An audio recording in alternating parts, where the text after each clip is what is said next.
where cancer's concerned, there's not enough, from my own personal experience, there's not been enough support.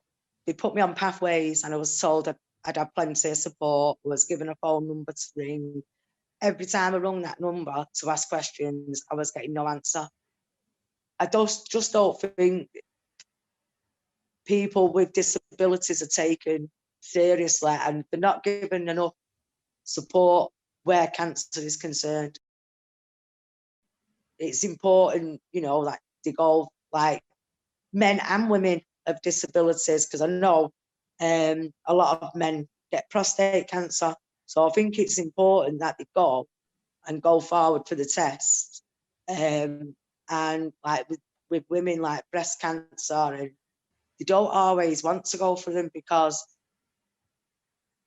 I know it's something women find embarrassing and stuff, but I think it's important that they do go for them no matter what the embarrassment is.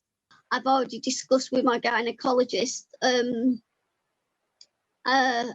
about not having screenings unless I've got symptoms, because I already have gynae problems anyway.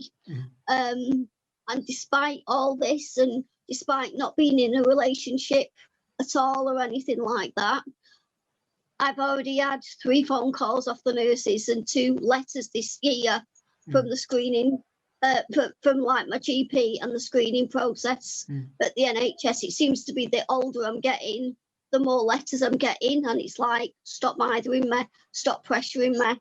You know, I've already sorted this. I've already asked someone in the know.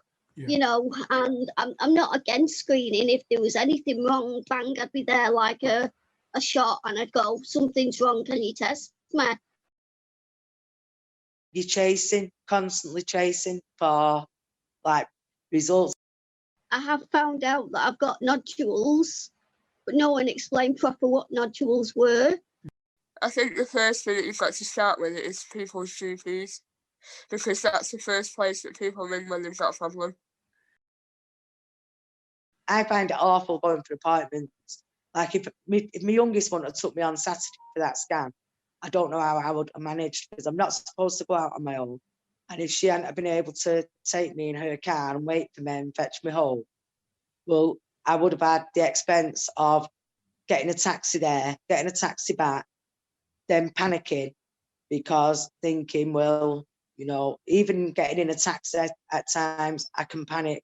And even though I'm not supposed to do it, but there's a lot around it. And especially if you're going for the test, anything to do with cancer, and you've already worked up and mithered, and then, you know, you can't go, you're not meant to go out on your own.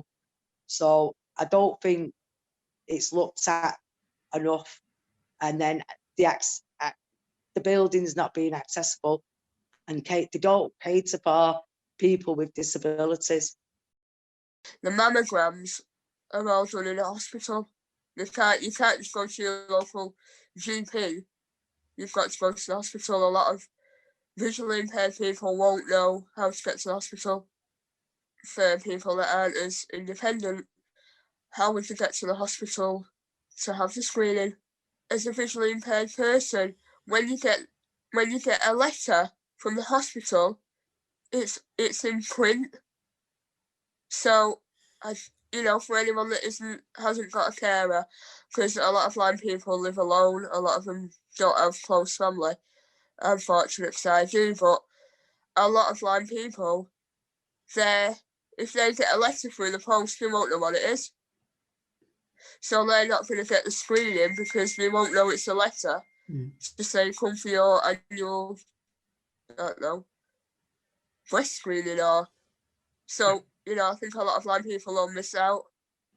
You know, maybe work with the RNID or somewhere like that to get the letters published in Braille, or for those that can see a bit, very large print.